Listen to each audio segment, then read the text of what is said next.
नमस्कार, स्वागत है आप सबका इस प्रोग्राम में जिसका नाम है एस्ट्रो प्लस और मैं हूं आपकी एस्ट्रोलॉजर जैस्मिन रियाद। तो स्वागत है जी आप सबका। बात करते हैं आज एक महत्वपूर्ण ग्रह के बारे में, यानी कि बृहस्पति के बारे में, जुपिटर। जब भी हम एस्ट्रोलॉजी के बारे में सोचते हैं तो हमें लगता है कि शायद ये हिंदुस्तान तक ही सीमित है। क्या आपने लॉर्ड ज़्यूस का नाम सुना है? बहुत सारे स्टैचूज देखे होंगे ना आपने जब आप इंटरनेशनली ट्रैवल करते हैं। तो ये जो लॉर्ड ज़्यूस हैं, ये बृहस्पति का ही तो नाम है। जब भी हम इंग्लिश एस्ट्रोलॉजी के बारे में बात करते हैं तो वहाँ पे जिक्र आता है लॉर्ड ज़्यूस का। लॉर्ड ज़्यूस बृहस्पति को ही कहा जाता है। हम हिंदुस्तान में उनको बोलते हैं बृहस्पति और वहाँ पे बोलते हैं उनको लॉर्ड ज़्यूस। और इनका एक और भी नाम है जिसका मतलब है गुरु। इनका नाम गुरु क्यों है, इसके बारे में जानना चाहते हैं आप?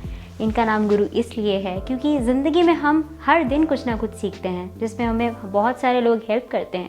वो हमारे घर वाले होते हैं, हमारे फैमिली मेम्बर्स होते हैं, हमारे टीचर्स होते हैं, या फिर कुछ ऐसे लोग जिनसे हम उनके साथ एक्सपीरियंस बुरा रहता है तो हम कुछ ना कुछ सीख जाएंगे। जैसे कहा जाता है ना, life is a lesson and life is a biggest teacher. लेकिन कैसा रहेगा अगर आप कोई प्लैनेट आपको हेल्प करे, कोई ग्रह आपको हेल्प करे चीज़ों को सिखाने के लिए। ये जो सिखाने वाला कॉन्सेप्ट है ये बृहस्पति के इख्तियार में है, जो गुरु है। इसीलिए तो उनको गुरु कहा जाता है, क्योंकि वो एक टीचर की तरह हमें ज़िंदगी सिखाते हैं। जब भी आप पे बृहस्पति की दशा आती है तो आप चीज़ें सीखने लग जाते हैं।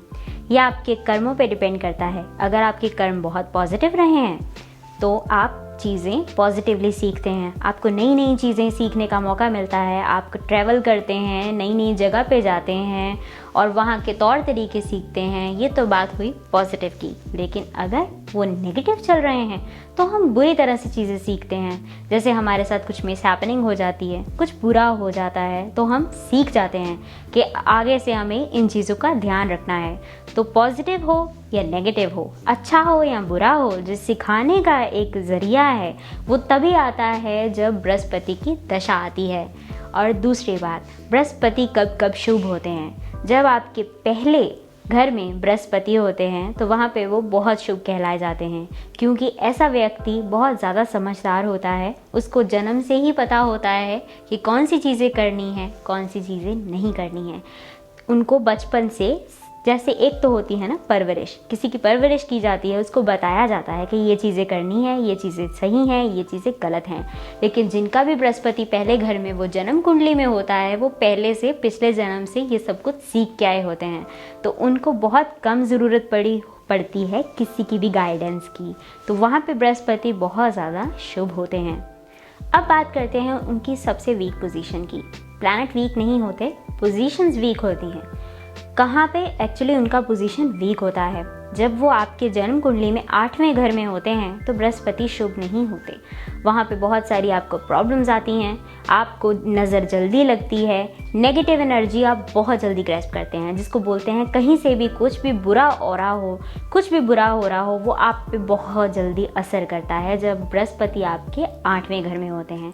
तो जब भी बृहस्पति को अपने 8वें घर में पाएँ तो आपने ध्यान रखना है कि आपने जो पीला वस्त्र है वो कम से कम पहनना है, क्योंकि आप जन्म कुंडली में ही उनको शुभ नहीं लेके आए हैं। आप उन पीला रंग पहनेंगे तो आप पे उनका जो प्रभाव है वो बढ़ता जाएगा, नेगेटिव वाला। सो इस चीज़ का ध्यान रखें। रेमेडीज़ करने के बाद आप पहन सकते हैं, लेकिन बिफोर रेमेडीज़ पहले जैसा आप जन्म कुंडली में लेके आए हैं पीली चीज़ें अवॉइड करें। वीरवार का दिन यानी कि बृहस्पतिवार, थर्सडे, इस दिन को भी अपना कोई भी काम जो है वो पोस्टपोन कर दें, इस दिन को ना करें। अब बात करते हैं कि बृहस्पति को अच्छा करने के लिए क्या करें। सबसे पहले, ज़िंदगी में जो भी लोगों ने आपको गाइड किया है, यानी कि आपको सिखाया है, जिसमें सबसे पहले आते हैं आपके माँ बाप, आपके दादा दादी, आपके नाना नानी, या जो लोग आपसे बड़े हैं, उनका आदर ज़रूर करें। कभी भी उनको इग्नोर ना करें, क्योंकि जो बृहस्पति है एक्चुअली उसका एज जो है, उसकी जो उम्र है वो सबसे बड़ी है। आप जितने भी प्लैनेट देखते हैं, शनि है, मरकरी है, बुध है, कोई भी है, तो उनमें से जो सबसे बड़ा प्लैनेट है वो बृहस्पति है। वो एल्डर को दर्शाता है, जो लोग आपसे उम्र में बड़े हैं। अगर आप उनका रेस्पेक्ट करते हैं तो ऑटोमेटिकली आपका जुपिटर हमेशा सही रहता है।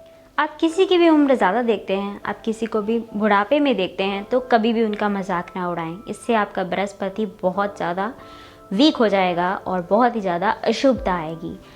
दूसरी बात, जैसे गुरु उनको कहा गया है, हमने पहले ही डिस्कस किया था कि उनका एक नाम गुरु भी है।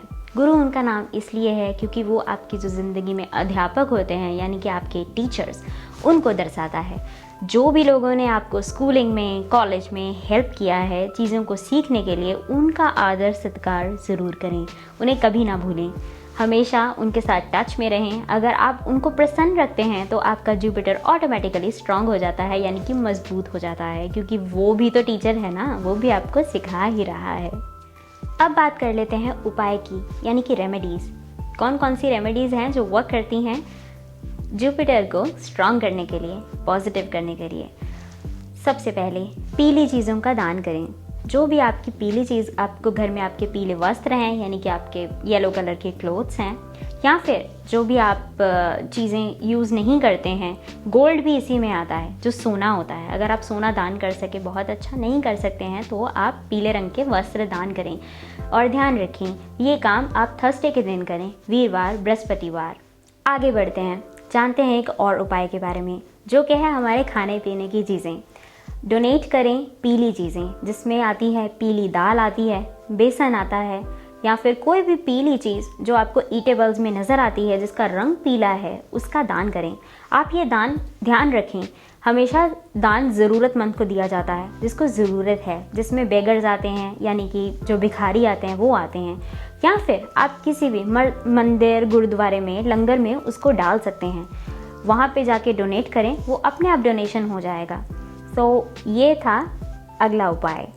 अब बात करते हैं एक ऐसी रेमेडी के बारे में जो 100% वर्क करती है।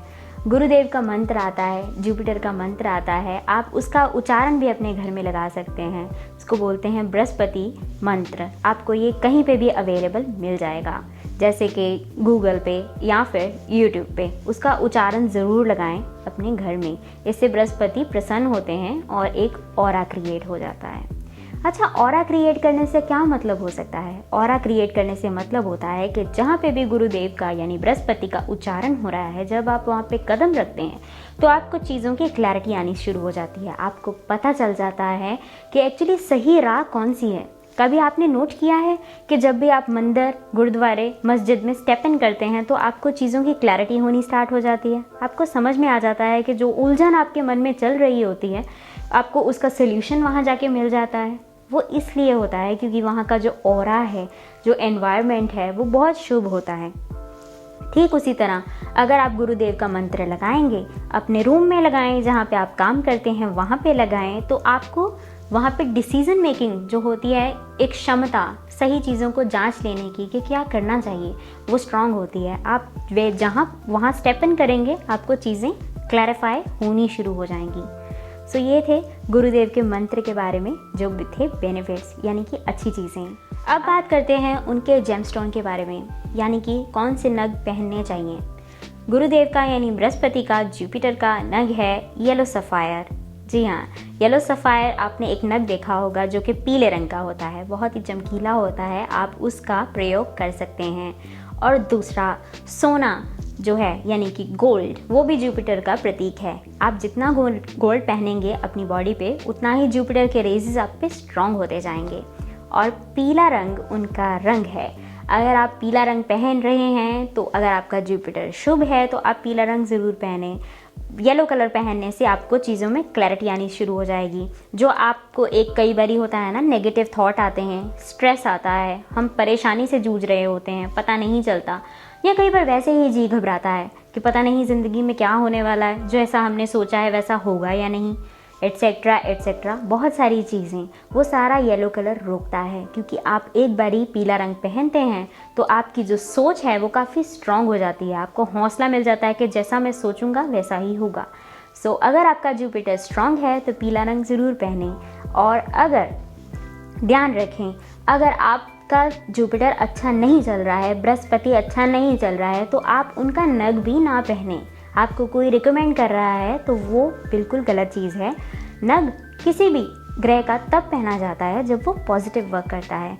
नेगेटिव जब भी चल रहा हो यानी अच्छा ना चल रहा हो तो नग नहीं पहना जाता, तब उनका मंत्र उच्चारण किया जाता है ताकि वो पॉजिटिव हो जाए, ताकि हम उसको प्रसन्न करें। एक बार आपने उनको प्रसन्न कर लिया, आपके ऊपर ब्लेसिंग्स आ गई, उसके बाद बेधड़क आप पीला रंग पहने, आप जेमस्टोन पहने, जैसा आपका मन करे वे उतने गहने पहने, उतना ही गोल्ड पहने। ये थी चीज़ इनके ज्वेलरी के इक्विपमेंट्स के बारे में और बहुत सारी चीज़ें भी बाकी हैं अभी, जिसके बारे में अब डिस्कस कर लेते हैं। क्योंकि बहुत सारी चीज़ों में सबसे इंटरेस्टिंग फैक्ट आता है मिथ का, माइथोलॉजी का, यानी कि जो सुनी सुनाई चीज़ों पे हम बिलीव करते आ रहे हैं आज तक, क्या वो सच है? सुनी सुनाई बातों में एक चीज़ होती है, एस्ट्रोलॉजी में इस चीज़ का बहुत भरम है। जब भी किसी का राहु, जिसके बारे में हम आने वाले एपिसोड्स में डिस्कस करेंगे, जब भी किसी का राहु नेगेटिव चल रहा हो, राहु ग्रह अच्छा नहीं चल रहा हो, तो कहा जाता है आप पीला रंग पहन लें। लेकिन ये बहुत गलत है। राहु की जो दृष्टि है, जो नेगेटिव दृष्टि है, उसको रोकने में सक्षम है पीला रंग, सही बोला जाता है। लेकिन आपको अपनी जन्म कुंडली में देखना है कि एक्चुअली आपका जो जुपिटर है यानी बृहस्पति है, क्या वो अच्छे घर में है? अगर वो 8वें घर में है, जैसा मैंने आपको पहले कहा था, तो आप पीला रंग नहीं पहन सकती। उससे क्या होगा, आप पे राहु की भी नेगेटिव एनर्जी आएगी, आप पे जुपिटर की भी नेगेटिव एनर्जी आएगी, एंड जो क्रॉस बनेगा वो बहुत ज़्यादा भयंकर होगा। तो ध्यान रखें, एक ग्रह की दृष्टि को रोकने के लिए दूसरे ग्रह का कलर आप नहीं यूज़ कर सकते हैं जब तक आपको ये नहीं पता कि वो पॉजिटिव है या नहीं। ये था आज का मिथ कि अगर ब्लैक कलर को अवॉइड करना है तो येलो कलर एक लौता सोल्यूशन नहीं है। आपको ये भी देखना है कि आपके लिए येलो कलर शुभ है या नहीं। था ना ये इंटरेस्टिंग फैक्ट? अगर आप और ज़्यादा इंटरेस्टिंग फैक्ट्स को और ज़्यादा जानना चाहते हैं तो आपको बने रहना पड़ेगा इस शो के साथ, जिसका नाम है एस्ट्रो प्लस, जो कि आता है पंजाब प्लस टीवी पे, और मैं हूँ आपकी एस्ट्रोलॉजर जैस्मिन रियाद। अगली बारी फिर मुलाकात होगी इसी शो में, तब तक के लिए बने रहें हमारे साथ। नमस्कार।